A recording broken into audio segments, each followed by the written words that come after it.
Thank you all, everybody, for coming today, particularly to the 13 academic institutions, which I won't name because we've only got 2 hours, without whom it would have been impossible to organise these webinars on translating academic research into effective responses to forced displacement.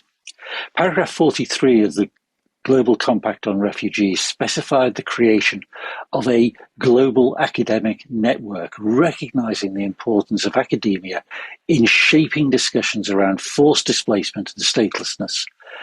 GAIN, the Global Academic Interdisciplinary Network, was launched at the Global Refugee Forum in December 2019 and has three key objectives: to increase research, to improve teaching, and promote solidarity with exiled students and scholars through South-South and North-South cooperation.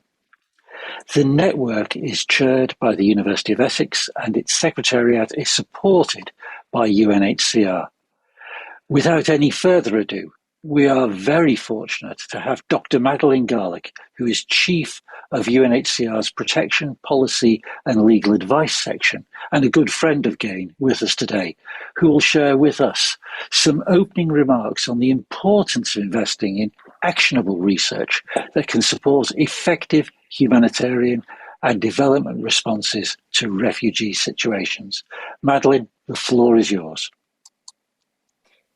Thank you, Jeff. And really let me thank the GAIN and all of the participants at today's event for the invitation and say what a pleasure and a privilege it is to be here. I'd also like to formally welcome all on behalf of UNHCR to this extremely exciting event. It's really a rich and wide-ranging agenda that we have here and some particularly important research that we're going to hear presented and have an opportunity to discuss. Research, including research by academics from around the world, plays a critical role in supporting and enabling UNHCR to fulfill its mandate for protection and solutions for refugees, as well as for its work for IDPs and stateless people. It's also crucial for us in respect to our supervisory responsibility for refugee law. Refugee law is my domain and that of Jeff, amongst many others. And in our field, research on state practice, including on the interpretation and application of refugee legal concepts, as well as jurisprudence and theoretical approaches, help us to be able, as UNHCR, to provide more well-informed guidance and to make the case for more consistent, accurate, and protection-oriented approaches to application of law worldwide. Academics have methodological skills in data gathering and analysis that can complement the work that UNHCR does in this sphere and often bring a rigor as well as a geographical reach and insights, as well as the time and the institutional connections to be able to do research that can be particularly important in ensuring that we are addressing a wide range of situations and particular legal challenges in this sphere. But apart from law, this is the case in many other disciplinary areas. And to highlight one as a key example where research is important for informing the work of UNHCR and many of its partners, I'd cite the area of solutions. These, as we all know, are too elusive for many displaced people worldwide at a time when displacement numbers continue to grow. And we need to know much more about what are the sociological, political, economic, health and education related factors, amongst many others, that can make, for example, voluntary repatriation successful and sustainable. This is also relevant in many cases to inform our approaches to local integration, to supporting people's access to livelihoods, to the exercise of their rights, and for their abilities to be able to contribute and to show the leadership that so many of them can and so frequently do. The GAIN has particularly important potential in our view because, amongst other things, of its wide disciplinary variety, because of the way in which it focuses on refugee involvement and voices in the formulation of research projects and in its conduct as well as its content, but also its broad geographical participation and the way in which it brings to bear original ideas that can be discussed and brought to the attention of policymakers. Today, I think, gives us a particularly good example of the way in which the researchers who are on our agenda today have thought originally and rigorously about the many challenges around refugee protection, displacement, and statelessness issues in ways that we really need to be able to think going forward to address these more effectively. I look forward to hearing more about these research projects and to the active discussions that are going to take place. So thanks once again to all, and looking forward to the rest of the program. Thank you, Madeline, so much for those words and for taking time out when I know you're so busy at this precise moment, like all UNHCR staff. I now want to hand the floor over to Caroline Ford, who is Director of Democratic and Inclusive Governance Division within the International Development Research Centre in Canada. And the IDRC needs to be commended for recently creating research chairs on forced displacement in the Middle East and in East Africa.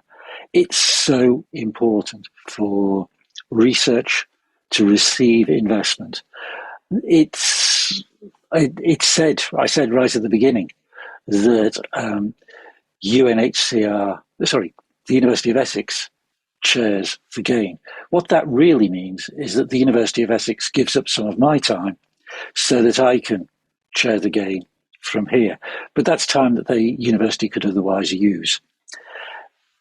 Academics are incredibly generous with their time in researching in this area. But the full effect of important research can only be achieved if there are special funding initiatives. And in that regard, IDRC is to be commended, to be thanked. And I look forward now to Caroline telling us something about how the IDRC sees its role in this sphere. Thank you, Caroline.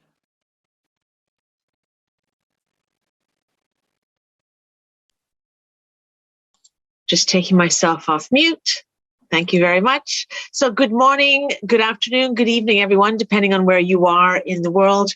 It's a real pleasure for me to be here with you today with distinguished colleagues from UNHCR, the Global Academic Interdisciplinary Network, GAIN, as you mentioned, University of Essex, and many others to speak to such an important issue about the essential role of research, knowledge, data, and local evidence in identifying practical and viable solutions to the many challenges that are faced by refugees and host communities alike. So let me briefly introduce IDRC. I will also speak about, as you mentioned, Jeff, a recent IDRC initiative to establish 8 and soon to be 12 research chairs on forced displacement in the Global South. And it's been recently launched and hosted by the division that I lead at IDRC, the Democratic and Inclusive Governance. First, I'd like to begin by acknowledging that my home in Canada and my workplace in Ottawa, they are located on unceded Algonquin Anishinaabe territory. And the people of the Anishinaabe Nation have lived on this territory for millennia. And I say this not only out of respect, but also because it's really relevant to our discussion today about refugees and those who've been forcibly displaced from their territory and those who've lost their homes and the land that they call home. So IDRC is a Canadian Crown corporation that's part of Canada's international development efforts. Our mandate is to support and empower research partners and local actors in the Global South to work on issues that matter to them. So we identify and support those Southern leaders so that they can lead the research agenda. Our emphasis is on amplifying their voices, their creativity, and the innovation that they bring to identify and implement workable and sustainable solutions to the challenges that they face daily. So IDRC has recently launched our 10-year strategy, which brings into focus the issue of forced displacement. The premise of our work is that actors closest to the phenomenon of forced displacement, including refugees and host communities, should have a central role in studying the research agenda and using the results of what that research shows to advance solutions. The focus on how to bring perspectives and lived experience of the most vulnerable, including refugees, into governance and policy processes. We aim to be interdisciplinary and multi-sectoral, building on the ongoing IDRC engagement in other sectors such as education, global health, and the climate crisis. So further to this commitment, we have, through a competitive process, selected 8 universities to host research chairs on forced displacement in the Middle East, East Africa, Latin America, and Southeast Asia. The chairs will be based in Lebanon, Tanzania, Ethiopia, Peru, Mexico, and Thailand. And we hope to soon launch another call to establish a further 4 research chairs in West Africa and North Africa. That will make for a total of 12 research chairs in 6 regions globally. The thematic focus of the chairs includes access to health and education, integration and reconciliation between refugee and host communities, focusing on internally displaced peoples, and social and legal protection for vulnerable groups. We expect all chairs to be operational by the fall of this year. Our investment in the research chairs is meant to be bringing together the 3 worlds of academia, community, and policy by reimagining and strengthening the role of academic institutions as a connector and as a hub where the 3 worlds interact and produce meaningful and locally relevant knowledge about solutions. Through the chairs, we look for excellence in research and knowledge production and teaching. We aim to mentor a young generation of scholars focusing on forced displacement challenges. We also want to support collaborative South-South action and reflection on what works, why, and under what conditions, to influence policy processes and to bring in community and refugee and host community voices together. We also aim to connect the chairs to global processes to inform global action and make it even more relevant to local actors. And although IDRC's support is for 5 years, our vision is to ensure the sustainability of the chairs beyond our funding. We will support the universities hosting the chairs to build deep and wide alliances that will allow them to become financially and politically sustainable and carry on beyond our support. In this endeavor, we are very happy to be partnering with Carleton University's Local Engagement Refugee Research Network in the process. This IDRC approach, we believe, is a good example of the localization of research and production and use of knowledge. IDRC's engagement is part of a longer-term strategy on forced displacement issues. We look forward to the continued engagement with all of you who are taking part in these 2 days of discussions on this long and important journey. Thank you.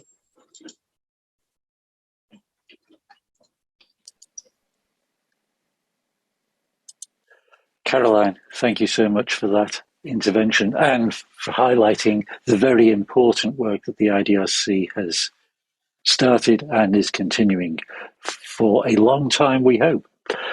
Can I now turn to our first panel? Might I point out that we will have question and answer sessions. If you want to ask a question, please put it in the Q&A box, not in the chat. It will get ignored in the chat. It goes in the Q&A box. Our first panel will discuss inclusive and localized refugee and forced migration research. A key objective of GAIN is to support refugee scholars and scientists, and the essential nature of participation of affected populations in decisions affecting them is also highlighted in the Global Compact on Refugees. There is added value of having refugee researchers, those who have first-hand knowledge, experience of being forcibly displaced. It makes the research more actionable. It helps meet gaps and needs in the research agenda. It's also important with respect to research ethics when collaborating with refugees. If there are persons who themselves have experience of forced displacement, part of not just the research project, but the planning of the research project even before it gets off the ground. One of the main objectives of GAIN when I took over as the inaugural chair was that research would not be something carried out by universities in the global north and that just associated itself with universities and research institutions in the global south. That from the outset, it was going to be something where we encouraged and promoted joint research and joint right from the start, right from the planning stage. So I take this opportunity now to present the speakers from panel one and indicate, and I'll tell you now that their bios and the details on the research are going to be shared in the chat. I'm not going to go through everybody's bio. I'm just going to list their name so as to give us as much time to be able to listen to them as possible. Our five speakers in this panel are J. Marie Ruhundra, Pascal Zigashan, Mark Okello Oyat, Anila Noor, and Professor Dr. Ulrike Krause. Please, I hand the floor over to them and listen to them as they tell us about their various experiences in carrying out research on refugees, internally displaced persons, and possibly even stateless people too. That is all part of paragraph 43 of the Global Compact on Refugees.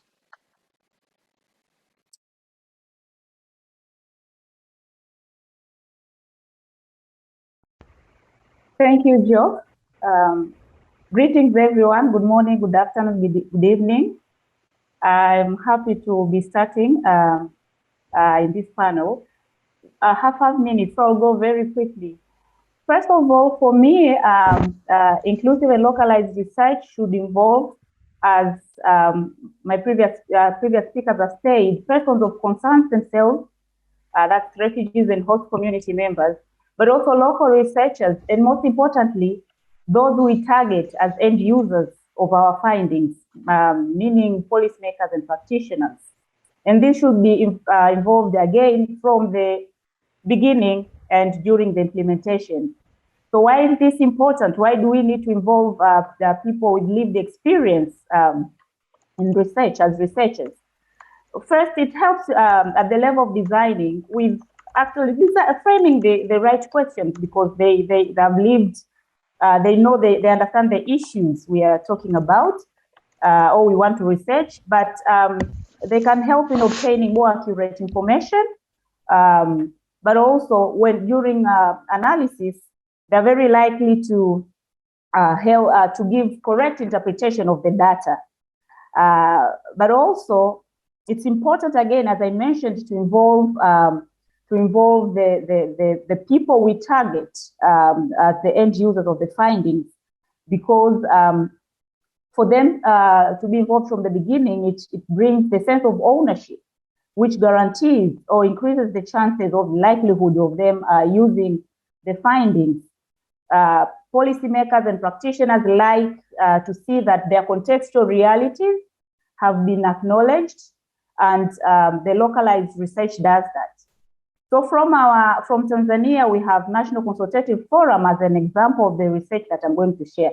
So this National Consultative Forum is both a research in itself, but also a tool towards a broader research. So as a tool, it's a good example of involving persons of concerns and people with lived experience from at the level of co-designing the research.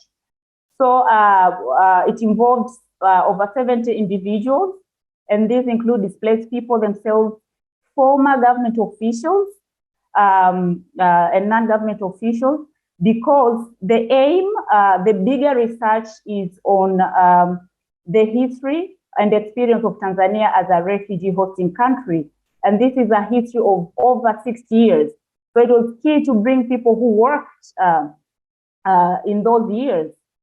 So we brought all these people, UN, academics, even donors, for 2 days to sit with them and hear from them if we have to do this research and write a book. What are the themes? What are the key areas that we should highlight? And I can tell you that this was very successful. And first of all, the research, the whole idea was supported, the high level of support from all participants, because the ownership I was talking about, they felt that this is a Tanzanian experience, a Tanzanian history, and as Tanzanians, they are being involved in writing it. But also it is about a history of displaced people, and displaced people were in the room. So that was a successful work on our part. But also a very key recommendation came out of it that although the intention is to write an academic book, but this history needs to be read by a broad audience. So it was recommended by everyone in that consultative forum that we should also write a popular book that can be read by the wider audience. So that's what I can share in these 5 minutes. But generally, what would I recommend for us to achieve successful localized and inclusive research? First, I've already mentioned, it's key to involve local actors and affected people or populations from the onset. Don't reach out to them when everything is set, and engage them as just data collectors, or engage their support in getting research permits and things like that. They have capacity, and that capacity has to be acknowledged. While big research institutions have financial resources, long-term research experience, and advanced research tools, the local partners and persons of concerns have good understanding of the issues at hand. They understand the context very well, but most importantly, they have necessary connections. And these are equally important in research, and they need to be acknowledged. And on top of that, it's key to also build more capacity of these local actors. And lastly, I'm repeating what I said before, it is important to engage from the beginning and during the implementation the targeted end users of the research findings. Because if we intend for them to use the research findings or the recommendations from the research, they need to feel that they were part of the research, and the research has taken into consideration their reality. So that's what I can share for now.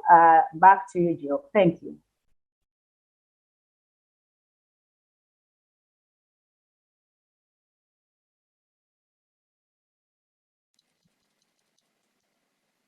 Pascal, could you please take the floor? Yes, thank you so much, and all the audience in. I am quite sure that you are listening to me. I'm speaking to you from Kakuma refugee camp. I would say that my lived experience as a refugee has impacted the process of conducting research. So, and this was recognized during COVID-19 when people could not travel to the camp. Then we had to begin to mobilize knowledge and work in collaboration with other researchers.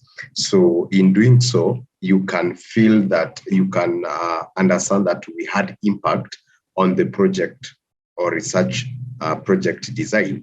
Now, what could we do in that position? I could influence even the technique of collecting data.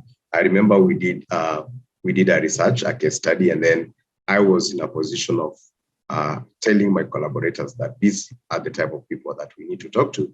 So then we could come to an agreement. Yes, this is going to bring us more information as we talk about this. So now in that way, we came in to give more value to the information and to the knowledge that is going to be mobilized. And again, at that particular time, we understand our community, we understand our people, we understand their culture. So it's very easy to engage with them when it comes to interviewing them, collecting data. So now in that mobilizing the knowledge, I will also give an example of a case study we did with Dr. Linda on knowledge production ecosystem, whereby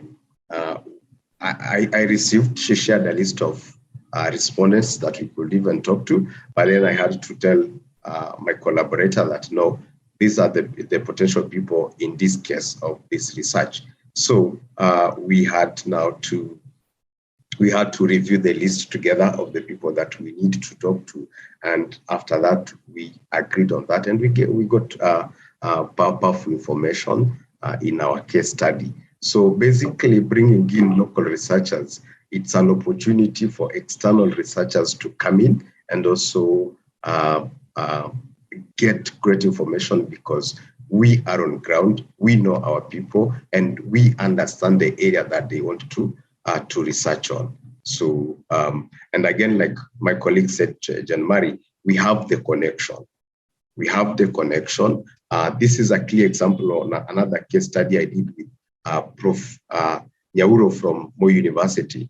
I had to connect him with humanitarian organizations, those who are in humanitarian organizations. So I had to connect him. I had to go with him in their own compound so that he can talk to them, he can do interviews with them. So there is that connection we have because we are on ground, and then we link with them to connect with other people. So basically that is what I can share in terms of how my lived experience does impact the process of conducting research. Thank you. Can I now hand over to Mark? Could you tell us about your experience? Okay, thank you, members, for the wonderful session that I'm having today. I'm from the Dadaab Refugee Complex, and I represent an organization that we initiated known as the Dadaab Response Association, which was established as a research-focused community-based organization by researchers living and working within the Dadaab camps. So the purpose of the Dadaab Response Association is to conduct research and produce knowledge on issues that are very pertinent to the residents living in the camps. So the results of this research has been published at a LAN website. I will make sure that I share it with the audience. And also we produce some short videos to ensure that you understand the condition and the issues within the Dadaab camps here in relation to research. So the research that we provide is a new perspective on the issue that are really central to the people who are living here, and also central to the Global Compact for Refugees, the GCR. In that, it covers issues related to education mostly that we have been dealing with, and still it is from the perspective of the researchers here in the Dadaab, and not from which will be very different if you read from the perspective of the external researchers, those who come as outsiders. And here we deal with it as insiders. So when we do that, the research agenda that which we create here, which we think about, is what drives us to ensure that we think differently, because those are the most pertinent issues that we feel should be addressed in displacement.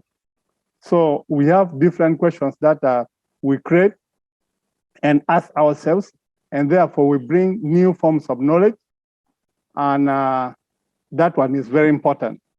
So this knowledge which we provide are very legitimate in the context of the refugee communities, as opposed to the external researchers who reproduce knowledge for policies that are just for priority for the external actors.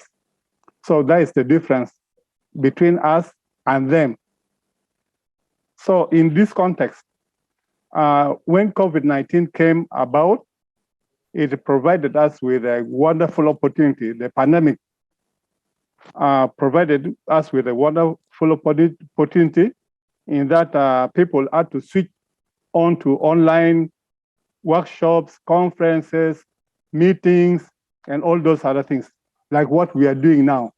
I've not moved from the Dadaab, even though I've been sequestered here for many years, but still I can discuss with everybody around the globe. That's the advantage of COVID-19. And therefore, it has made it easy for us as researchers in the Dadaab to bring our research to the global audience. So the Dadaab Response Association is an example that can be usefully replicated elsewhere to ensure that research grounded in the lived reality of refugees can contribute to evidence-based discussions on new policies and programs. So I'll not talk about the researchers. We are continuously reproducing knowledge, and I'll make sure now as I leave, I'll share the link so that you can understand, go deep down there and search for the wonderful researchers that we do. Thank you so much.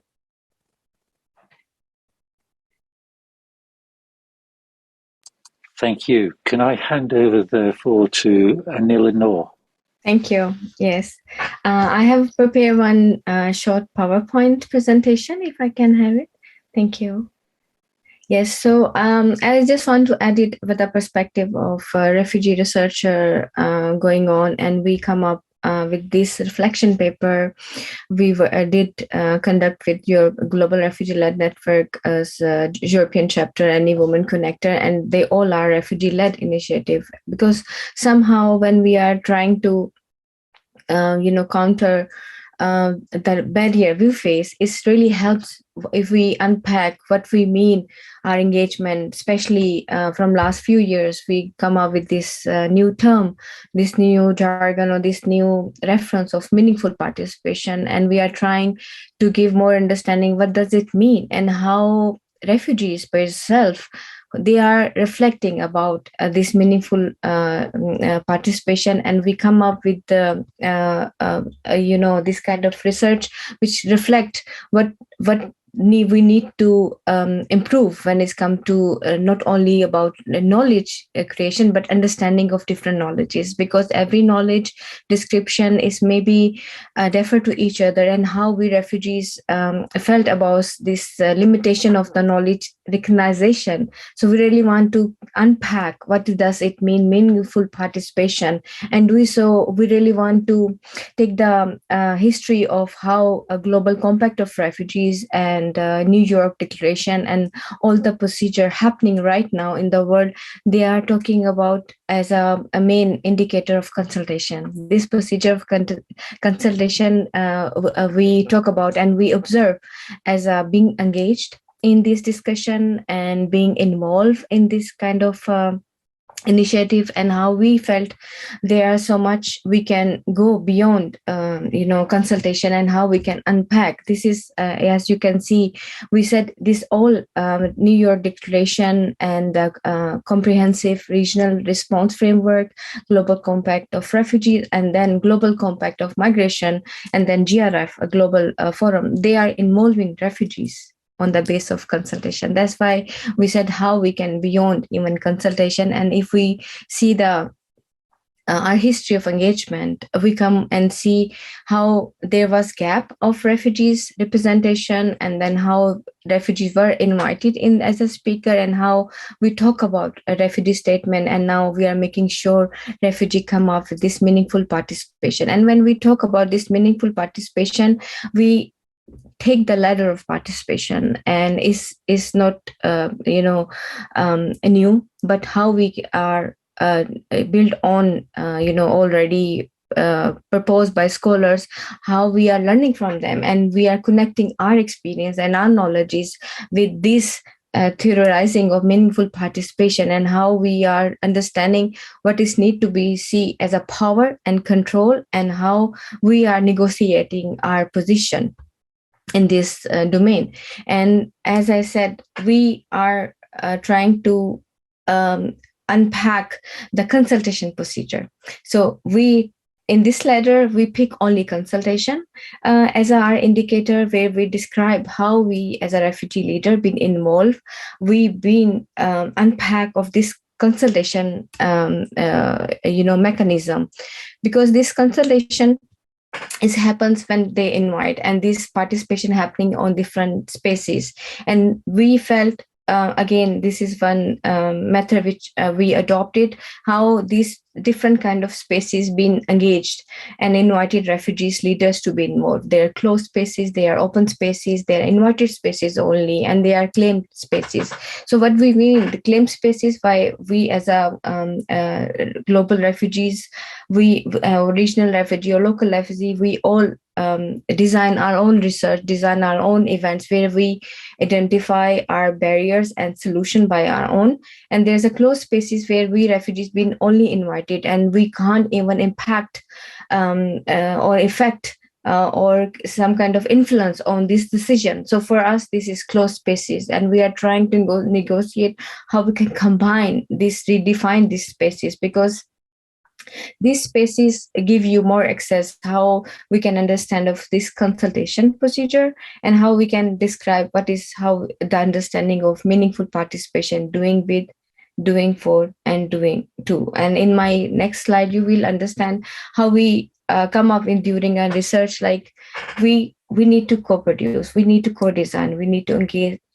But unfortunately, there's a distance. We felt we have been informed, and the consultation level is again very much controlled and very much very much invited only. So that's why we are saying, if we are doing this consultation, we really need to co-produce and co-design in the even engaging refugees in this designing of consultation, without allocating more resources by refugee-led initiative, by refugee-claimed spaces, and we need to co-design with them this consultation. And we really want to, we saw in our report, we really want to have partnership in designing and implementation. And we really ask what's your understanding, because somehow we felt refugees or people of concern, or people, communities, especially refugee women, refugee children, people living in this displacement setting, they have their own barriers, and we need to understand their barriers as they are defining, and they give them space of understanding and space of speaking out, so we don't feel they left out. There are so much different understanding of how we describe this phenomena when we are talking about research. And then we come up with this infinity approach of meaningful participation, and we say how we can share our power of understanding, power of our knowledges and resources, and how on each level we can come up with more mechanism where we can reflect, understand, and co-create. This is really important for us as a refugees living in different domain, different contexts, and different host communities. We need to reevaluate and work with this infinity model, so we can enhance each other's understanding and connect with each other's work. As I mentioned earlier, this analysis, we found there's a power over, power to, and power with. Due to time limitation, I can't go in the detail, but I can share the link of the report where we can understand how we need to change and shift. And I think this is one of the webinar we are asking for transformation. So we as a refugee, we felt sometime powerless, and we need to be powerful. But we can't do if we don't reflect of the power of knowledge and acknowledge these knowledges. So in the last slide, I will share this is a great model of programming of meaningful participation, which we put it attempt to put it and as an indicator, if we can see how we can say which kind of level of engagement can be harmful or sensitive or responsive, because still we are feeling we are aware, but we are not much transformation. For us as a refugee researcher, we said we really demand transformation and responsive, but unfortunately we are stuck in a invited basis spaces. Thank you so much, and I hope I didn't get more time. Thank you. Anila, thank you so much. I turn last in this particular round to Ulrika. Please take the floor.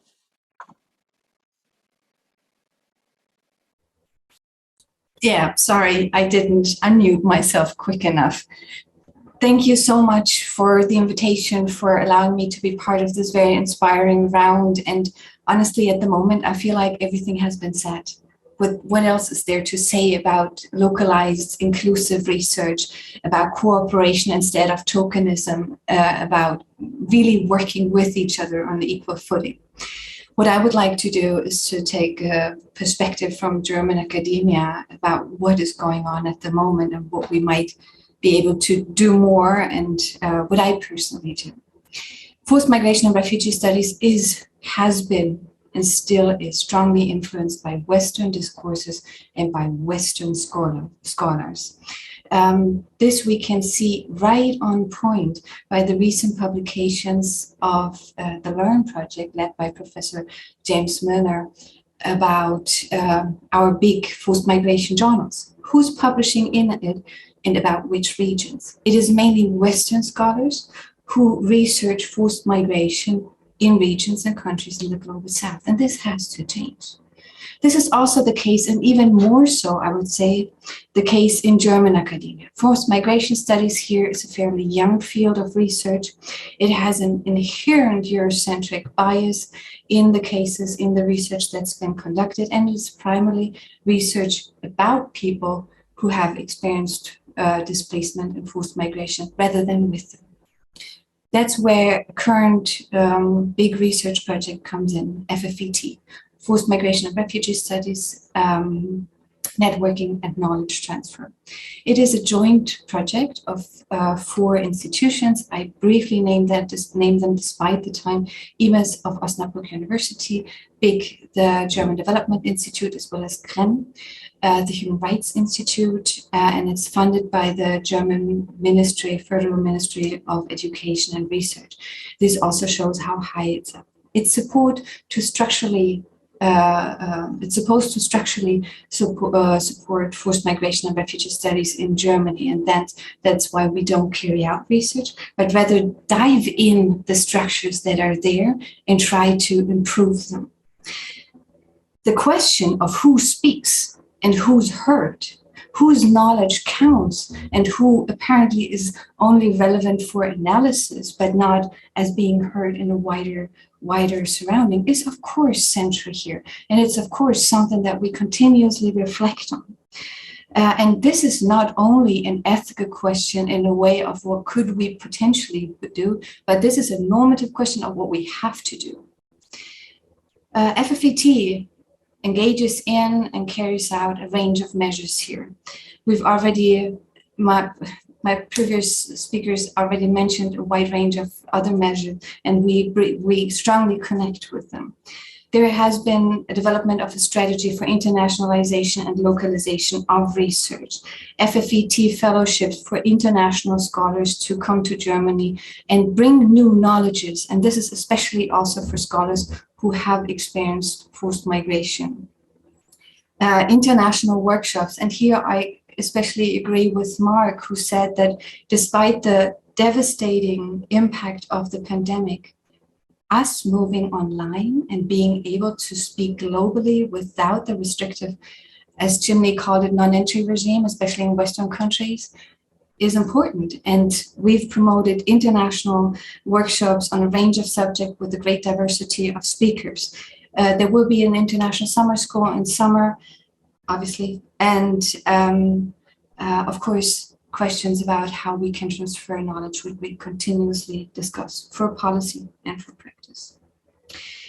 Localized and inclusive research requires cooperation, most of all. It requires that people with lived experience of forced migration are not approached as data sources or as beneficiaries, but as actors. And this is something that guides my own work. And here I turn to what I've been doing. Most of my research focuses on East Africa. I've been carrying out research with forced migrants over the past 15 years, especially in Uganda. And this is critical in and of itself. I'm a white, Western-trained researcher I have lived in Uganda for 3 years, but still, this is exactly what we've been criticizing.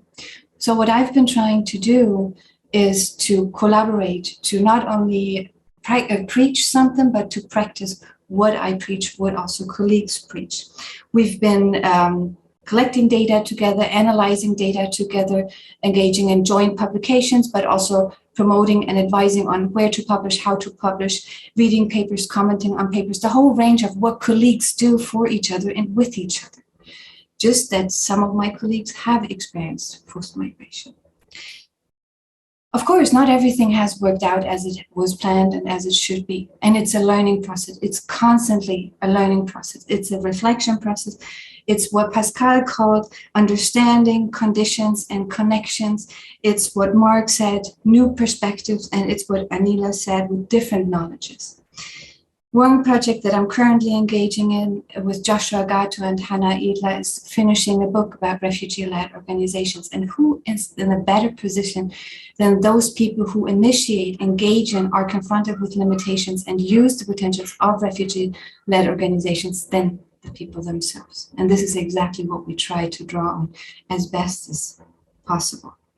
By that, we tackle power dynamics together, and together we discuss how we can produce knowledge in a meaningful way. I believe it is high time to understand that people who have experienced forced migration, to understand them not as victims or as beneficiaries, but as experts of their own situation. Whether they want to engage in research is on another area, but the possibility for them to work with everyone on eye-to-eye level on equal footing is what's important. And if we achieve that, we move much further towards internationalizing, localizing, and creating inclusive research fields worldwide. And by that, again, thank you very much. I'm honored to be in this round and be part of it. Thank you. Thank you, Ulrika, and thank you all the panelists. When we planned this, there was an idea about having 2 rounds of questions. Given the time, we're not going to go to 2 rounds of questions, but I am actually going to ask all the panelists to contribute on something that Ulrika indicated. It's very easy to see research collaboration in terms of the actual project going forward. But what I'd be interested to know is how much opportunity has there been? And I agree, COVID has definitely advanced our capacity to carry out research with people who have experienced forced displacement. When we ran a webinar in January 2021, on the 70th anniversary of the statute, Gain was incredibly proud that 70% of the panelists were people with lived experience of forced displacement over the 4 days that we ran the webinar. But what I'd be interested to know is, yes, the actual carrying out, how much, though, is there now an increased opportunity for planning projects right from the start, being there at the outset? What needs to be researched, as opposed to here is a research project that's been devised in the global north? And then secondly, how much is there then, once the research has been carried out, an opportunity to engage in the writing up process?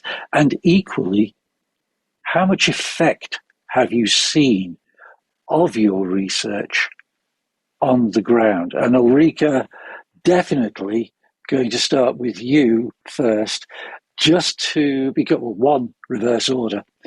Very, very briefly, 30 seconds at most, just about what you hinted at in your presentation, a little more on that. Thank you very much. I believe one thing, or what is necessary for collaborative research, is actually knowing people, having a network, and that takes time to build. Secondly, for us to carry out research, it takes money. And there's often the perspective of Western scholars having a whole lot of money. I don't have a lot of money. I try, and I have to submit, or we have to submit project proposals, develop them, write them, and then we have to have reviewers who think that's worth funding. So there's a long process, and that needs to be shared. We need to be transparent about what's possible and what's not, and that has to be negotiated.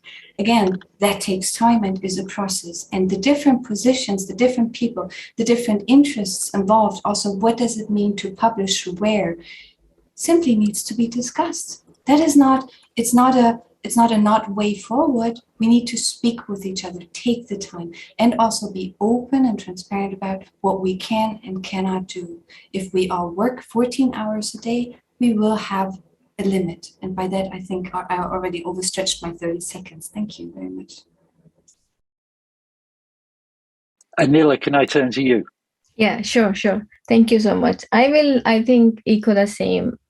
We need to go beyond only refugees, researchers, and invite them to join the advisory board on a voluntarily basis, only to ask refugees to share their experience for their data. But as a refugee-led initiative, I think what we are claiming for to be take us as a partner, not only to give our input as expertise, but also how we can exchange our knowledges and our experiences that had been given. Especially for refugee women, I think there's so much has to be done. Their experience as a refugee woman, there are difficulties to invite them to involve in this kind of initiative. That's what we are trying to do, and give them an encouragement that this platform is for you. As Ulrike also mentioned, this competition is going on, and we as a refugee woman-led organization, we are feeling more left behind in this competition. So I think we need to enhance the encouragement and initiative to take them as a co-partner, not only asking them to share their knowledges or interviews, but also their these tools, how they can describe their lived experience as knowledge.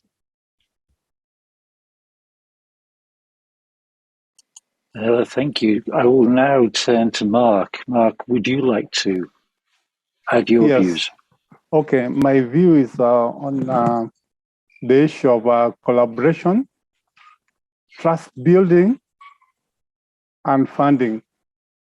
If you do not have proper collaboration, because as refugees in encampment, we have to make a good connection or network with researchers from Middle East, from the North, like with me, I'm with the Canadian Researchers Network, local engagement research for refugees network, that's land. And then I should also, refugees should be recognized as valuable people who can produce their own knowledge, who can get data, who can use that data for the purpose of building their community. And that's what we are doing here.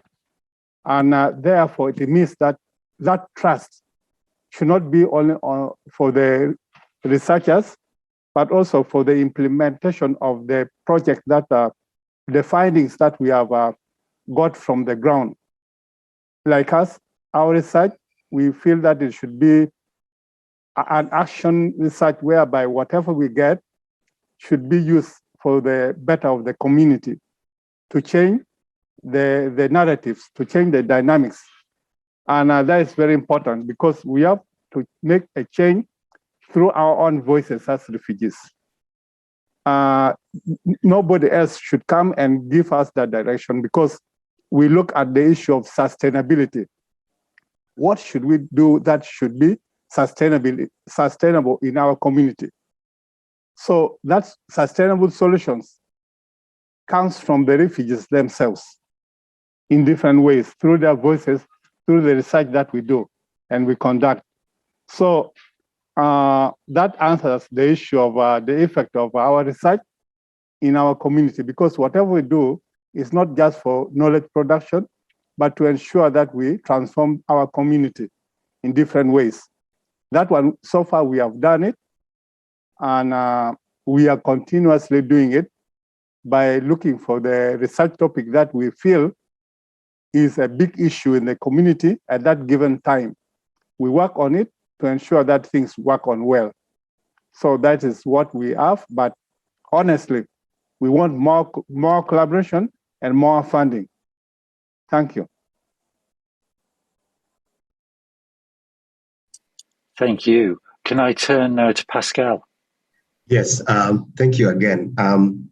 Talking about the opportunity to engage and collaborate, I will stress more on the funding institutions that are funding research. I would like them first to ease their restrictions because part of these funding institutions, they bring in challenges in terms of collaboration. A clear example is that I've done a research with a colleague in Germany. You can imagine the research assistant is in Germany, yet we are doing the research in Kakuma with the researcher, and we are doing it in Kiswahili. The research assistant in Germany does not know Kiswahili. I have to do it. Now, part of that, you will understand that already recognition is no longer there. I've done a lot, but I'm not being recognized. So I will request the funding organizations that are funding research institutions to ease their restrictions so that collaboration, equal partnership, and also recognition can happen in a way that brings our work valuable. And again, when we talk about effect on ground, LAN has done a lot of research, and when I go back and look at what is happening on ground, I've seen creations of networks. Like now in Kenya, we have the refugee-led organization network. I think it is more so influenced by the refugee participation, and now it is coming in to play a role of trying to bring in refugees, come on table of decision makers. So there is already this effect, and recently I've been also doing a research on access to citizenship and residency in Kenya. This is going to be used by advocates in Kenya to argue to the court on giving or pushing the government to make it easy for refugees to access permanent residency and citizenship in Kenya. So there is an effect on what researchers are doing. Thank you. And finally, Jane Marie, would you care to present? Yeah, thank you, Geoff. I agree with what my predecessors have said, but I also want to add another important aspect. The opportunity is there. What is important is to first recognize the importance of having persons of concern, having refugees in all these levels, and also recognize the capacity is there. We shouldn't do it just because it's a new thing, just because maybe donors demand that. We should do it because we believe and we know that it is important and it is going to have a positive impact. So once we have accepted that, the opportunities can always be there. It's doable. COVID-19 have helped us to show the capacity that is out there. We are not short of capacity among refugees. We have many refugee researchers. So the first thing, if I was talking to the government, I would say political will. But here I say it recognizes the importance of this kind of engagement. Thank you.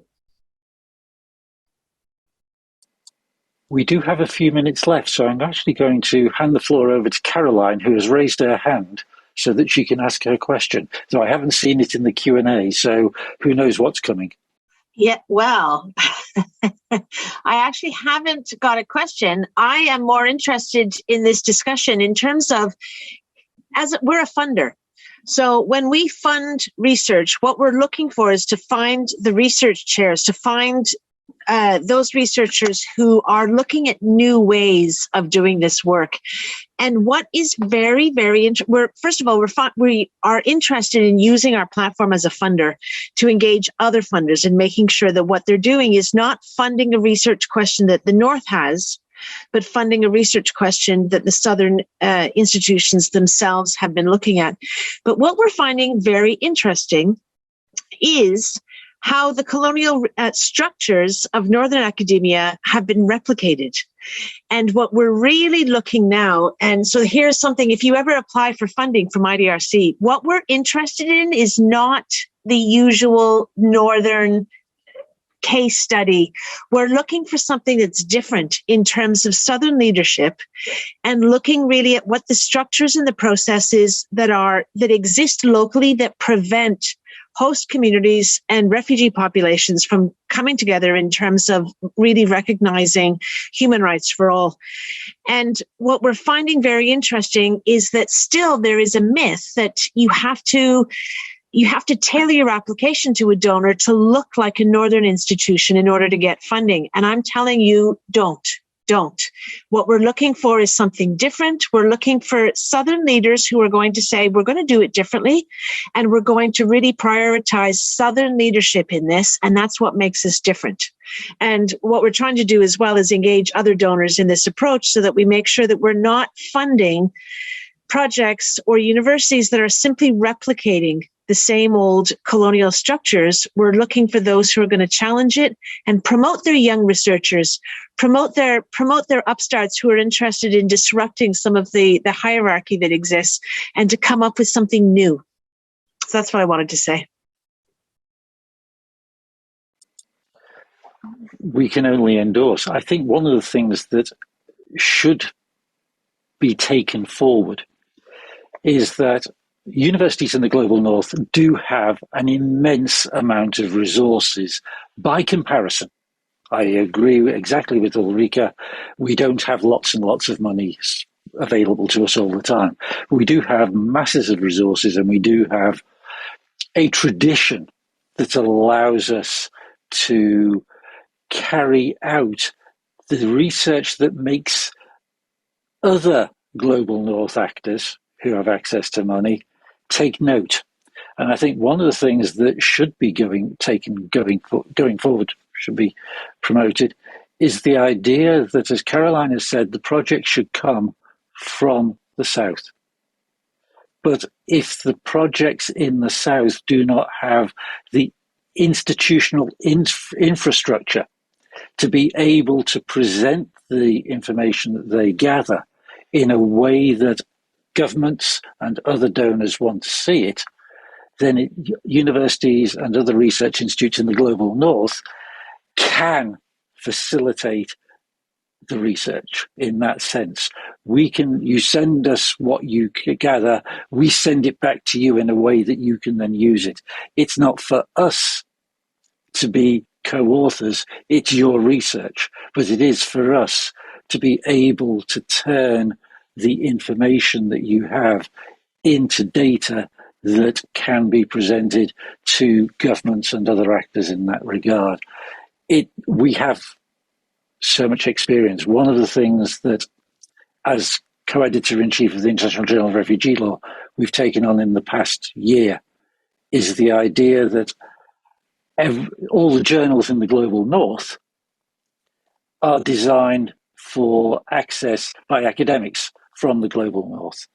So what we're doing is trying to ensure that when we see articles coming in on a relevant topic from academics in the global south, that they are given the opportunity to take that and then present it in a way that the journals in the global north will then accept it and publish it in that way.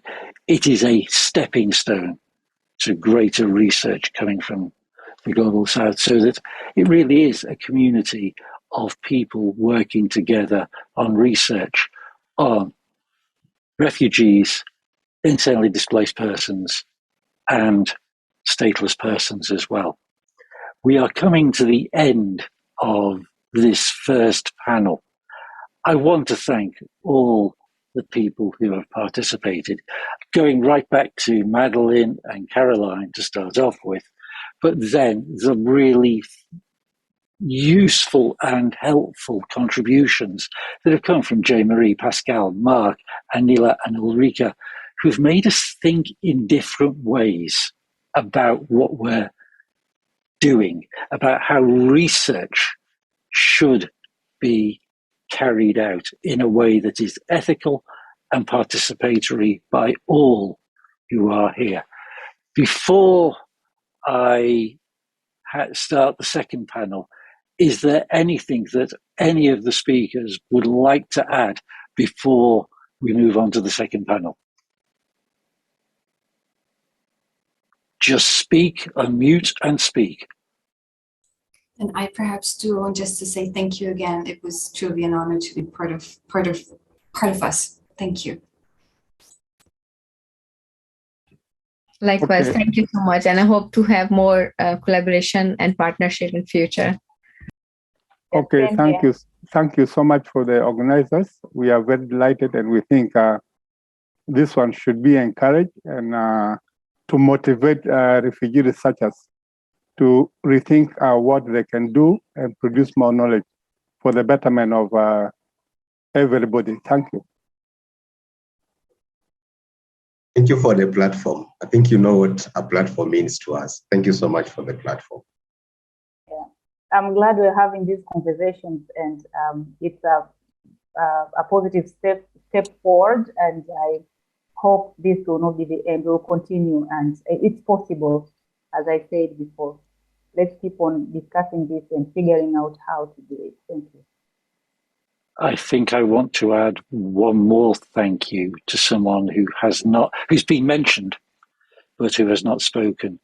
And that is Professor James Milner of Carleton University, who has made so much of this possible for many, many years. So James, I know you're here. Thank you. And on that note, I'm going to move to panel 2. If Marcus says that I can move to panel 2. He does. Thank you. Thank you, everybody. So, panel 2. This is, sorry, my screen has just frozen, just to make life difficult. No, I'm back. That's good.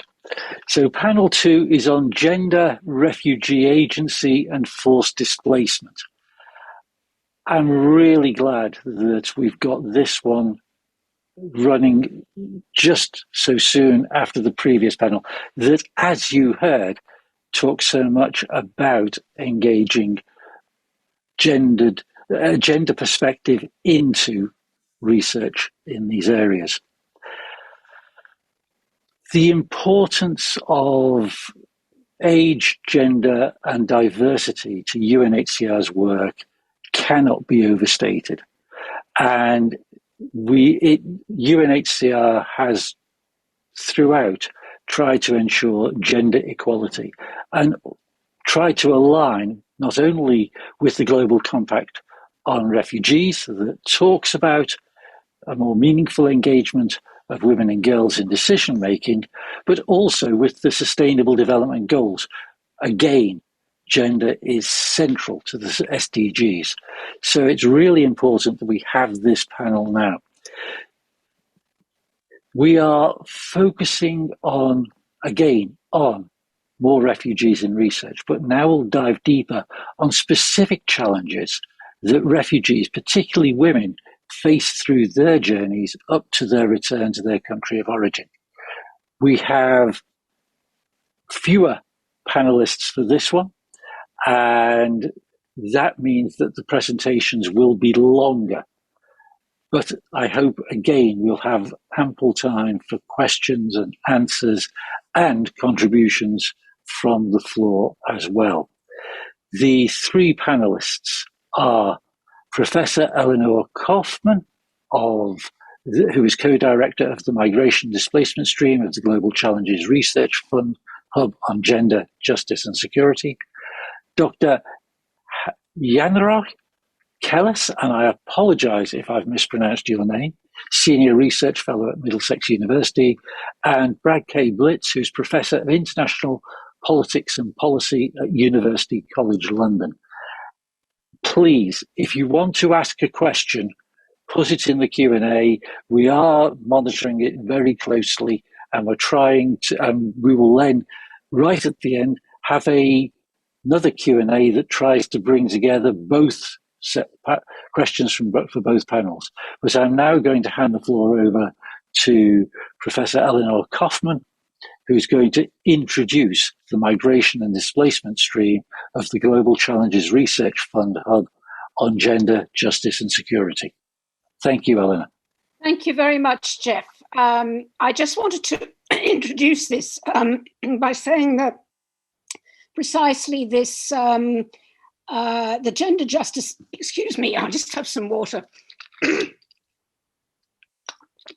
That the Gender Justice and Security Hub has been funded by the UKRI research funder in the UK, and it's a series of hubs that it's funded running from 2019 to 2024. And that the migration and displacement stream, which is part of the Gender Justice and Security Hub, is one of 6 streams. And what we'll do here is my 2 colleagues will present more analysis of 2 of the projects, which we'll hear about. Now, these projects have taken place in the Middle Eastern countries and in South Asia. And in particular, the projects have been conducted in partnership with both NGOs and academic partners in the countries that we mentioned in the slide. So it's particularly Afghanistan, KRG region of Iraq, Pakistan, Sri Lanka, and I forgot to say for the project on gender and forced displacement, Turkey. So we'll hear about the results in these 2 projects and some of the recommendations that we would make as a result of our insights in working with the field work in these countries. And I think, as Jeff has said, it's particularly important in terms of the gender dimension here, because we have the issue of a gender dimension in terms of policy, a gender dimension in how displacement impacts on men and women, and not just men on women as unified categories, but of differences between men and women in terms of family status, age, sexuality, etc. So without taking any more time away from my 2 collaborators, I think we've agreed that Brad Blitz would go first and then Jan Roche will go second. So Brad, the floor is yours now. Thank you very much, Eleanor. I put together a very short PowerPoint. I don't know if we can bring it up.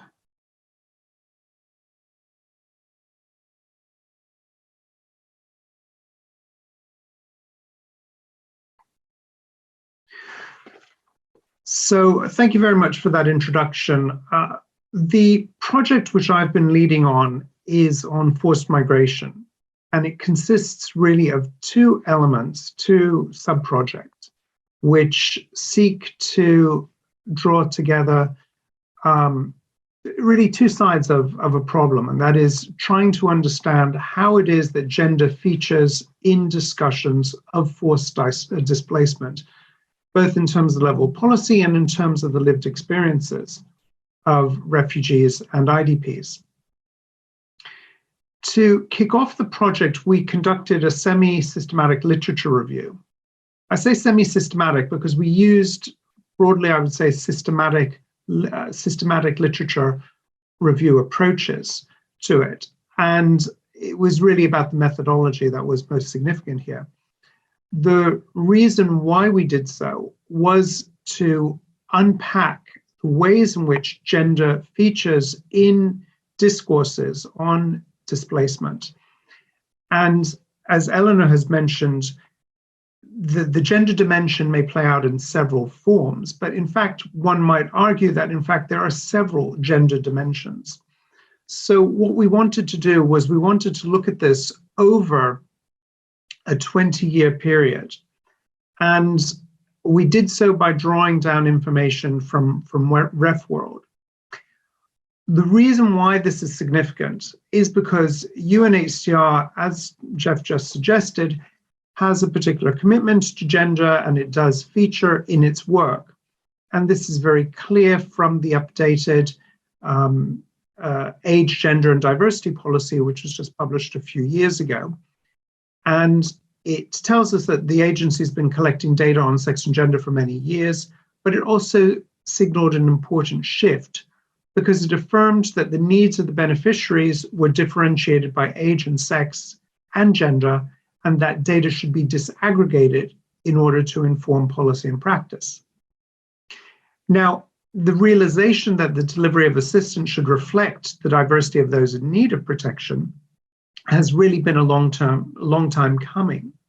And even though UNHCR has collected data on sex and gender, what it has done is it has tended to present children, for example, as a unified category, even though elsewhere we may recognize that, say, boys and girls have different protection needs.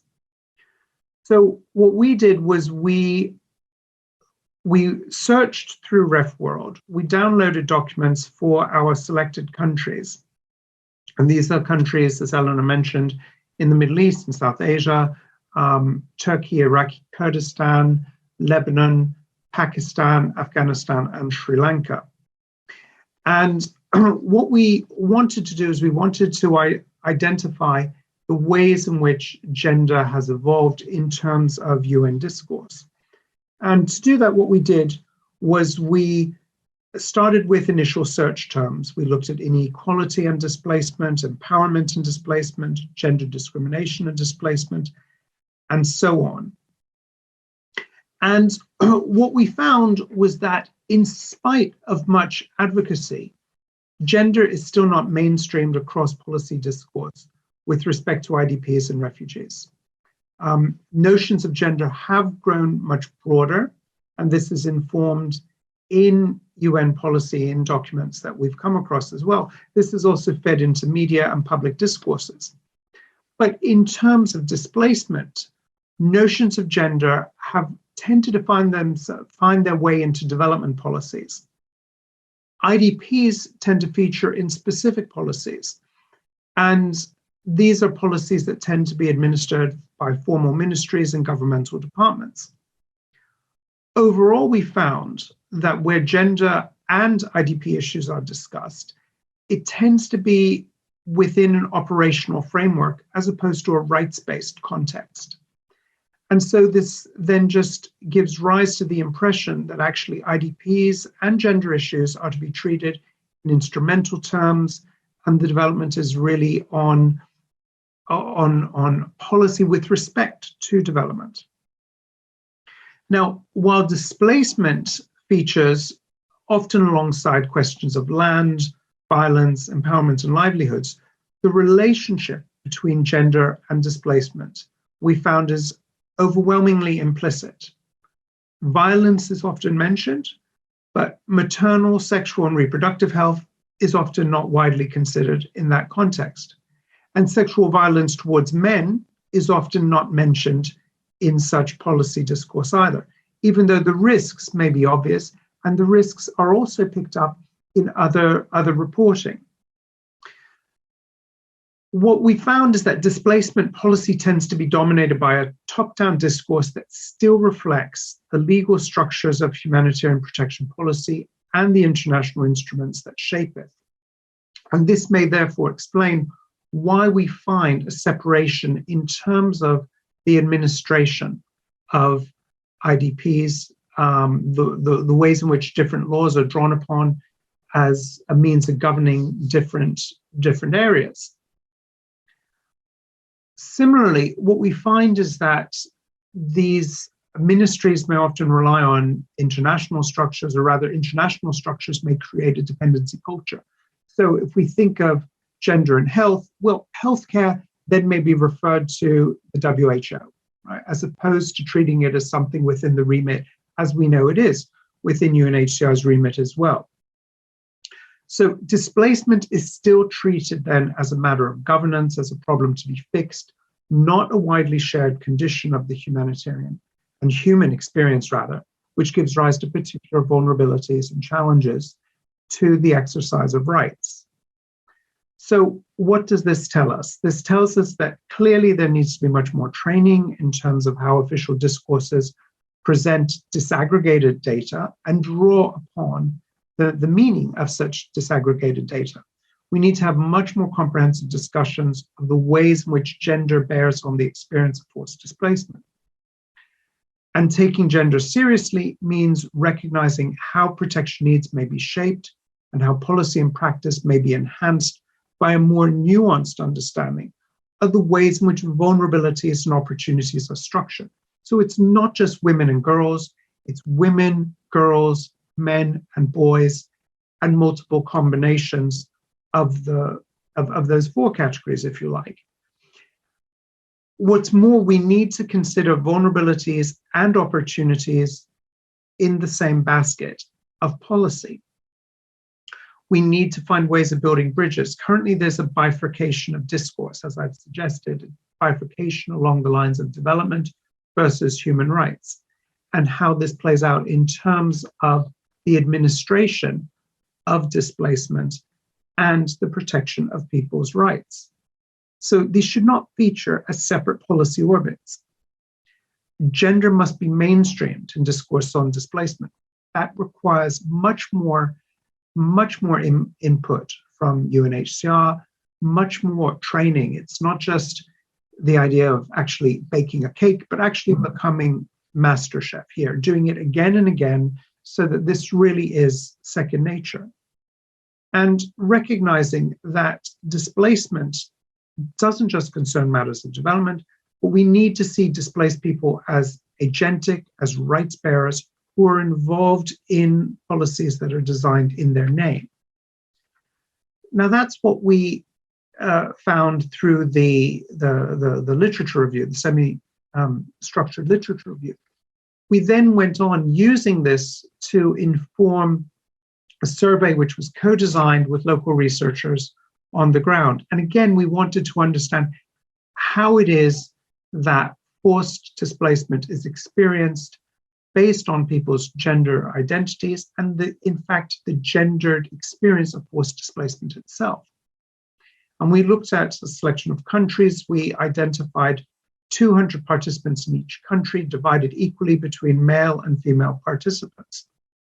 We looked at a range of demographic variables. We looked principally at household level data because our concern was to identify disparities between, say, male and female displaced persons.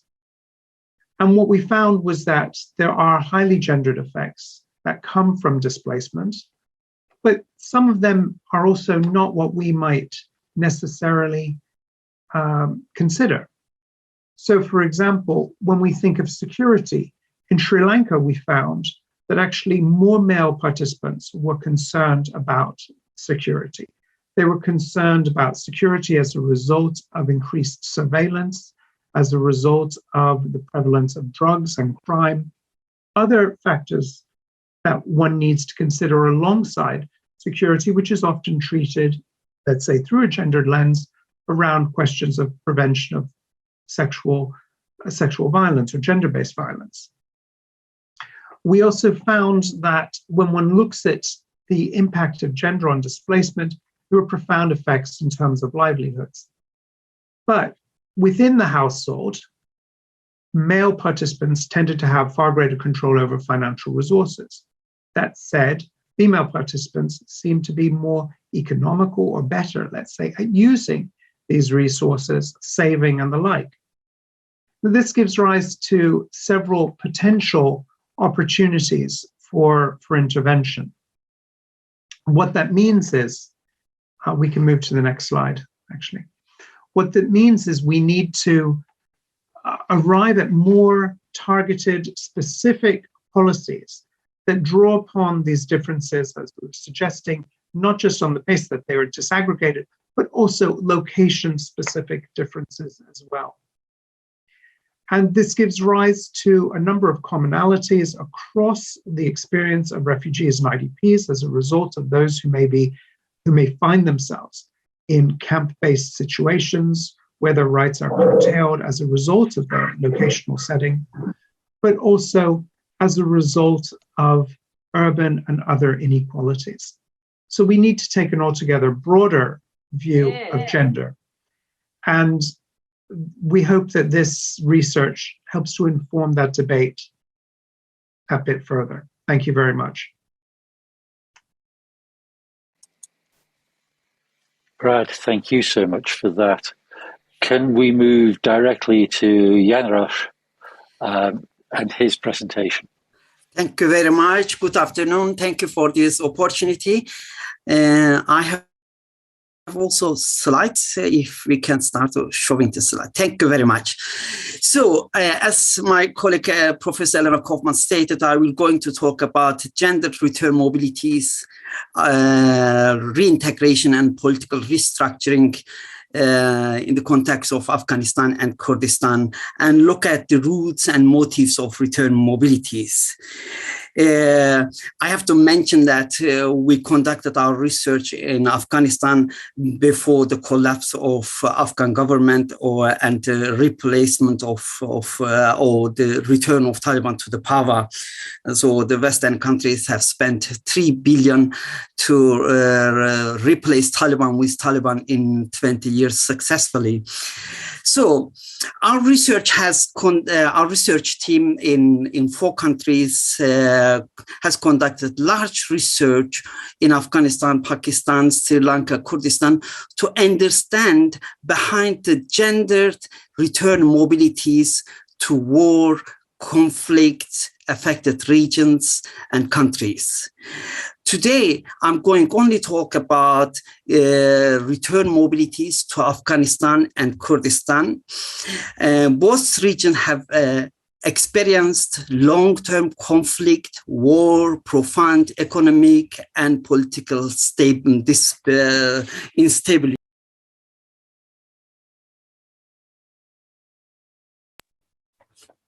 If we can move to the second slide. So there are not much data, reliable data on return mobilities.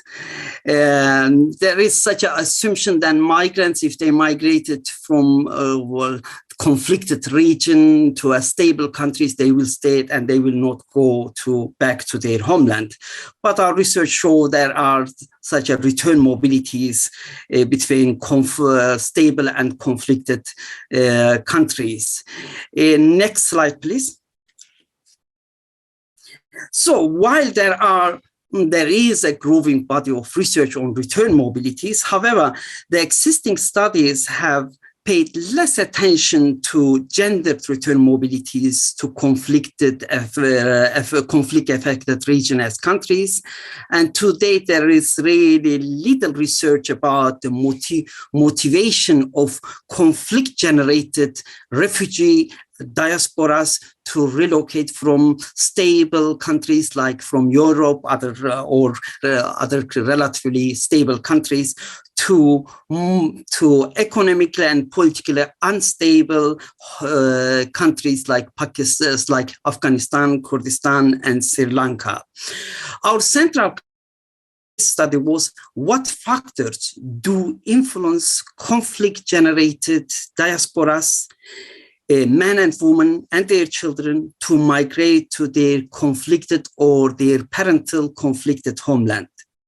To answer these questions, we examined the motives and roots of Afghan and Kurdish diasporas for this presentation. So we conducted a unique and comparative survey on return mobilities. And I have to also mention that we conducted this research during pandemic. Therefore, we were able to reach only those people who have access to internet, and therefore there is certain within our research we should talk about such a digital divide, the effect of the digital divide. So our sample really, you will see mostly we reached people who are well educated and have a connection to the internet. So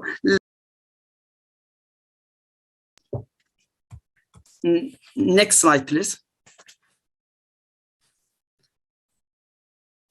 So here is a general overview of the Afghanistan data. As you can see, women and men, they return between 2000 and 2020 to Afghanistan. Majority of them return from Pakistan, Iran, and India, but there is a significant number of people who return from Western countries to Afghanistan.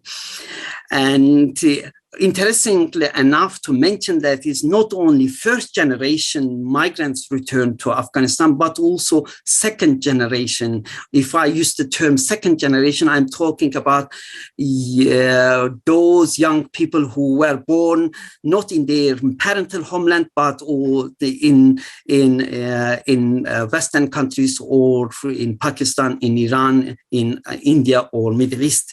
So they returned also to Pakistan. In terms of ethnicity, as you can see, Pashtun, Tajik, and most of, from all ethnic background, people returned to Afghanistan particularly when Karzai government was established and gave the sense of stability, relative stability to Afghan diaspora. People start to return to their homeland. Next slide, please. So here is the overview of data about Kurdistan. Again, men and women, they returned to Kurdistan after the collapse of Saddam Hussein regime in 2003. And majority of, this is very interesting data to see, majority of them returned from Western countries like Germany, UK, Sweden, and US, Canada, to Kurdistan, and including the second generation return with their families to Kurdistan. Next slide, please. So here's the profile. If you compare both countries, as you can see in terms of the gender, 33% of Afghan women and 40% of Kurdish women return to their homeland. And in terms of the degree and higher, as you can see, there is a really high education level amongst women from Afghanistan and Kurdistan who return to these conflicted regions. Employment and employment is very high amongst these women, but in terms of the self-employment was very low. But the participation of women from Kurdistan in public sector was very high in comparing with Afghan women. Next slide, please. So the reason they return to their conflicted homeland, the major reason is the family or caring their parents and families. And the second, which is significant in the case of Kurdistan and Afghanistan, most of young people with high social, cultural, and human capital, they return to this conflicted place to be part of the restructuring, redevelopment of their parental homeland. This homesick plays an important role, but also we have a significant number of young people, particularly among young people, who decide to return to Kurdistan and Afghanistan to have access to the employment in this region, in particular in public sectors, but also in NGO sectors. Next slide, please. So main sectors they were involved, mainly public sector amongst both returnees in Kurdistan and Afghanistan, but also public sectors and NGO and again there was the degree of self-employment amongst women and men in this region. Some different we observe, for example, in Kurdistan, men more likely to work for the public sectors, and women were more likely to work for private sectors. But in Afghanistan, women were more active in public sectors than in private sectors. Next slide, please. And here is some information about skill mishmash, and this graphic shows that how their current occupation corresponds to their level of education and skill. Most of them were able to find very high skilled jobs in Afghanistan and Kurdistan. And this is also shows some things about Europe, that, as you know, many migrants with high skills, they are not able to have access to the high skilled job, but in their country or in their parental homeland, they got access to have in a better to work in better positions. It shows a degree of social mobility in the conflicted regions. Next slide, please. So I'm coming to the end of my presentation. As you can see, most of the people we interviewed and surveyed in Afghanistan, they stated that when Taliban returned to power, they will leave the country. And indeed, we are in touch with many returnees.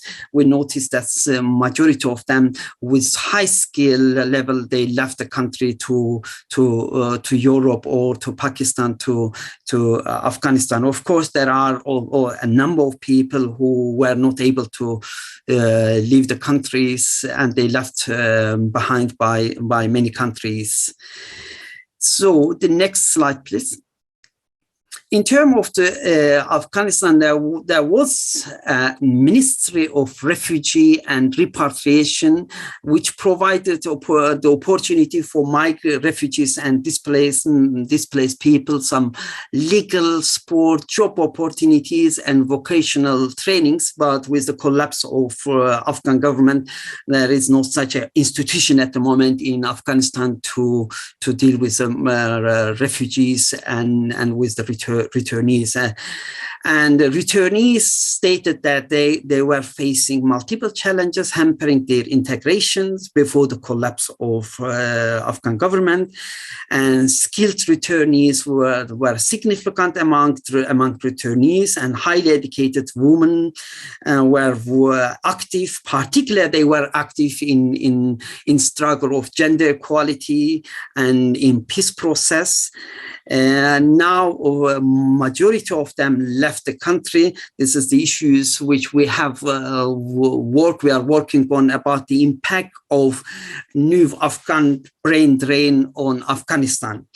And as you can imagine, many women and girls will never return to Afghanistan because they will not have opportunities in terms of their employment, but also girls are not allowed to go to school. Next slide, please. In terms of the Kurdistan, the roots and motives of return mobilities related to emotional, ideological, political, and economical issues, but there is a lack of data on returnees in Kurdistan. Most of returnees have been considered as private privilege or foreigner, but they contributed with their social, cultural, and human capital to the rebuilding of institutions and the country. And many returnees, they return and set up the gender studies at universities, and they're challenging the status quo in their homeland, culturally, politically, and economically. Women have experienced certain problems because of the gendered expectation in the society, and most of the returnees, female returnees, are not involved in policy-making process. And the another issue is the local people see them that they are outsider. They are not part of the suffering and trauma of the Kurds who went through during the Saddam Hussein regime. And return, I use the term indeed return mobilities because the return is not the end of migration process. People are, if they notice it is not safe for them, they return to their to Europe or other countries. There is a lack of institution in Iraqi Kurdistan to assist returnees, and there is such a work at the moment. I'm pleased to see, and there is such a progress. Hopefully, they will set up such an institution to engage with their diaspora, but also with returnees. Thank you very much. Thank you. I'm only going to ask one question because it seems inappropriate somehow for yet another male to be talking on this panel on gender. But I did want to ask, we've talked about disaggregated data. How much disaggregation took place with respect to IDPs, refugees, in particular, because they're not the same issues. So and I direct that question mainly to Brad because of his research. Please, anybody, if you want to ask a question, stick it in the Q&A and put your hand up, and then we can actually ask you to present your own question rather than me, yet another male, to ask yet another question on gender. Jeff, I should mention that it's usually my colleague Nejla Açık. We intend to, she should be here, but unfortunately she had an accident and she couldn't make it. I just want to say this. Thank you. Thank you. No, I think, look, that's a fair question, Jeff. We know that IDPs and refugees have different statuses in law, and in particular under international law. But human rights apply to everyone. And our concern was really to understand the impact of displacement on people's lives and livelihoods. So we did distinguish between refugees and IDPs, and to some extent that was also borne out by the locations where we were conducting our research. So for example, in Sri Lanka, we were looking at IDPs. There were, in fact, some refugees who had returned. We were in Jaffna region in the north. There were some refugees who had returned from India who featured in our study. In other countries, it was more mixed. For example, in Turkey, it was much more mixed. And in Lebanon, where we started the research, but we weren't able to finish the survey because of, well, the explosion and then the economic collapse and everything that was happening there. We had a predominantly Syrian population, but there were other refugees that were also in the camp. So it was a very far-ranging mix of peoples that we were looking at, and our focus was really to understand, at least in the survey, how these differences were expressed between male participants and female participants. That was the nature of the inequality index, if you like.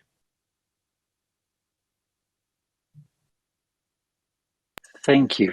I did have another question, and I've seen no raised hands, so I'm going to have to ask it, about how many of the people who were part of the survey were based in cities or in towns, as opposed to in rural communities, which is another one of the great divides, particularly when you're carrying out remote research. Well, ours were based in cities and to some extent in camps, depending on the context, but they were in urban settlements. And increasingly, that is the context where refugees find themselves and IDPs as well. Yanrosh, do you have any breakdown of that sort of data? You're mute. in Afghanistan, we collected mostly in the cities in Kandahar and in Kabul. As I mentioned, we collected our data during COVID, and there is a degree of really we couldn't go to, our partners couldn't go to the rural areas. And in Kurdistan, again, in the city in Erbil and in Suleimani, we collected.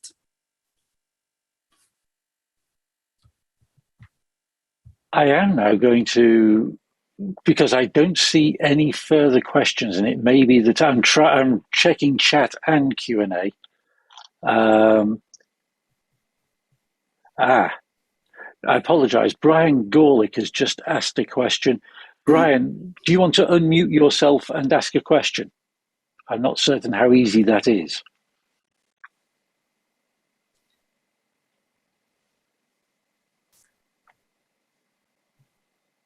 You give it a second here, he'll be able to unmute himself. Okay, here I am. Thank you, panelists and Jeff, and for the organizers of this really interesting presentation. It's actually really timely. But my question's to the point. Maybe you mentioned it and I missed it, and I apologize for that if you did. But I'm always curious about especially places that are troubled still, like Kurdistan and Afghanistan. I know troubled's not a very precise way to define a place, but the number, especially for the last speaker, I thought it was terrific research you've done, all of you really, but the percentage of people, do you know, or numbers overall that returned versus those that didn't? I mean, I know you had a sample and you extracted some interesting conclusions from your sample, but it's important, I think, to understand, what overall numbers have returned. I wonder if you could reflect on that or have any information on that, both for Kurdistan and Afghanistan. However, I noted in Kurdistan in your remarks, you said that it was difficult to get data. Thank you. Thank you very much. The same for the Afghanistan. The people are went to Afghanistan from Pakistan, and when they notice is stable, they decide to stay. But when they notice is not stable, they left. This get in, get out policy have people. We saw this get in, get out policy in the case of Iraq. People went to Syria and then returned to Iraq, and then again when they notice this is not safe, they decided to leave.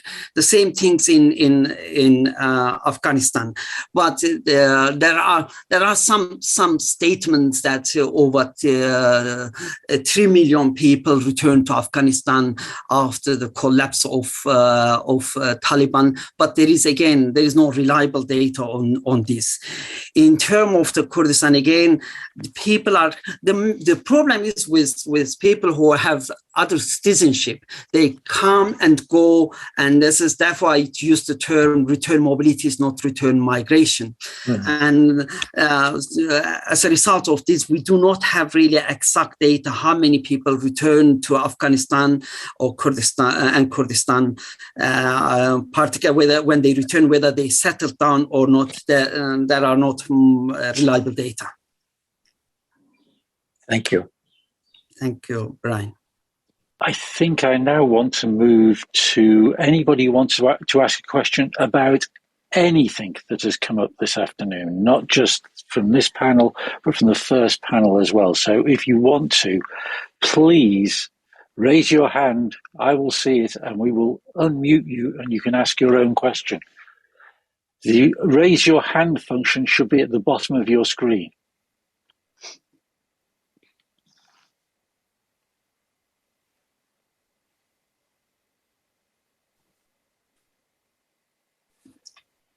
I think there is in chat box one question from Elif asking me whether when I talk about Kurdistan, whether I refer to Iraqi Kurdistan. Yes, I'm not talking about other part of Kurdistan in Turkey, Syria, or Iran. Our research was mainly focused on Iraqi Kurdistan.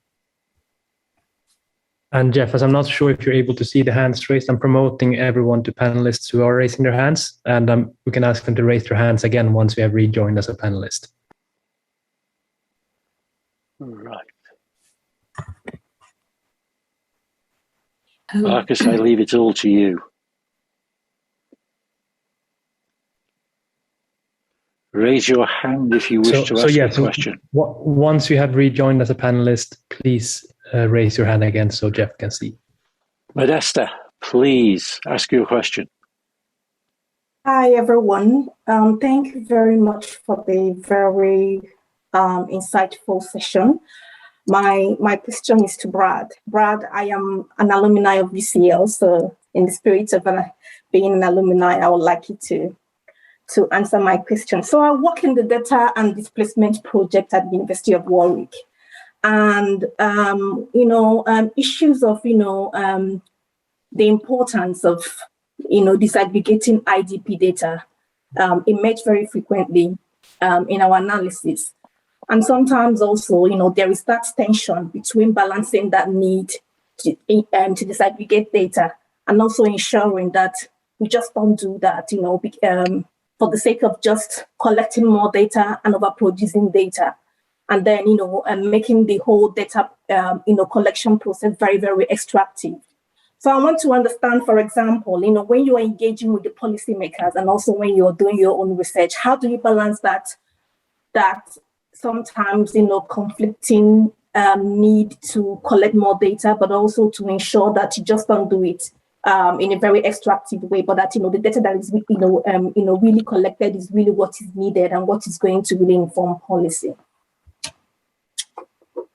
Well, that's a really good question. I think we all have to be aware of sort of extractive practices, as you point out. I think something that we found is that, we tend to ask questions of the same population, let's say. So we're asking questions to male participants and to female and to female participants, but we may not have sufficiently targeted questions. They may be too general, and we may bring our own assumptions with them. So, for example, the question of security that I raised, what came out of Sri Lanka, that was really quite surprising, because our understanding of security, having written this, let's say, with a gendered lens, was looking at embodied senses of security and looking at this, with a view to perhaps gender-based persecution. And yet what we were hearing was, no, there are many other forms of security, and you need to link this to the particular context of camps which may be policed, the challenge of securitization. There are other things to consider here. Now, those concerns were picked up elsewhere, or might have been picked up elsewhere. The issue is just using that information and ensuring that it's brought into the analysis. And that's something, this is in fact something that Eleanor's been working on for many years in terms of looking at children, asking questions as to the different impacts, let's say, with respect to boys and girls and the different protection needs which they may face, which means that we need to be able to challenge some of the assumptions that we bring to bear on the research. It doesn't have to be extractive. I think it's about us being sufficiently critical of the definitions that we may have inherited or simply be using. Thank you. Atom, you have approximately sort of about 2 seconds to ask your question, and then 2 seconds for any reply. But please ask your question. I exaggerate, of course. Thank you very much for giving me the opportunity. I'm not sure you want to see my face because I'm in pajamas. This is midnight in Australia. So apologies about that. My question is about, the discussion in the last session has been about the gender binaries. And I'm wondering whether what about those people who don't fit the gender binaries? What are the discourses within policy and UN Human Rights Charter and things like that? So, and whether that population is represented in the displaced refugee communities. Thank you. Well, that's a really important question. And we are hearing more around third gender, or we're hearing more in the context of sexuality, is in really high level, I should say, UNHCR and UN policy discourse.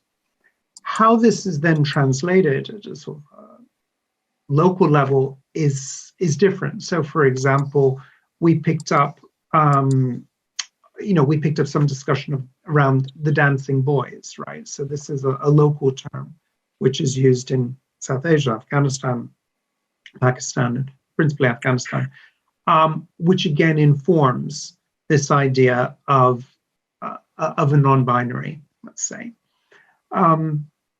Sometimes this is relegated to discussion around sexualities, but this is nonetheless part of a broader gender discourse, I would say. Okay, thank you. With only 3 minutes left and the interpreters already having worked madly for the past 2 hours and done a brilliant, brilliant job, I'm just going to bring everything to a conclusion now by drawing together everything and alerting everybody that we're back again tomorrow for a different set of panelists and a different set of questions. I cannot but start by thanking all our speakers today and the way that they have tried to present to us in a very limited time the wealth of research they've been carrying out for years. It is so difficult. I have just concluded some research of my own on behalf of UNHCR. It took the whole of the pandemic period, and the idea that I would then be asked to summarize it in sort of a few minutes doesn't really bear thinking about. So thank you to all of them. I think we've had a clear recommendation that the participation of those with lived experience has to be to the fore in research in the future, and that their experience isn't about just engaging with them for a research project devised in the North, but that it is their experience that shapes the research going forward. Thank you particularly to Caroline Ford for indicating that we need to start having Southern-driven research and not fitting any frameworks. Again, this is important. Gain, when I first sort of was asked, would I chair, the scariest word for me was interdisciplinary. I'm a lawyer. I am a very boring lawyer, doctrinal. And what's been amazing about the past 2 and a bit years, but also about today, is just the wealth of research in different forms that's been going on. And so please, if you want to continue engaging with GAIN, there is going to be information in the chat function if it's not already been put there.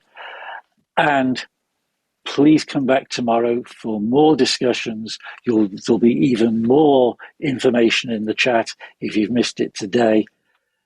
We need to engage more. We need with people with lived experience.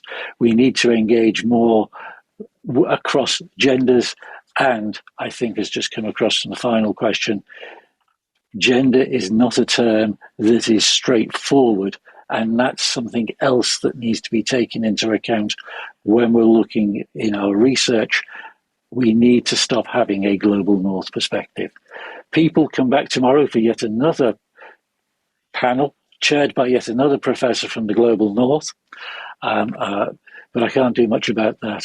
And thank you so much for attending today. Thank you once again to all the panelists, to Caroline Ford, to Madeline Garlick as well for their amazing contributions. See you again tomorrow. Thank you now. Marcus, is there anything I've missed? I don't think so, Jeff. Thank you.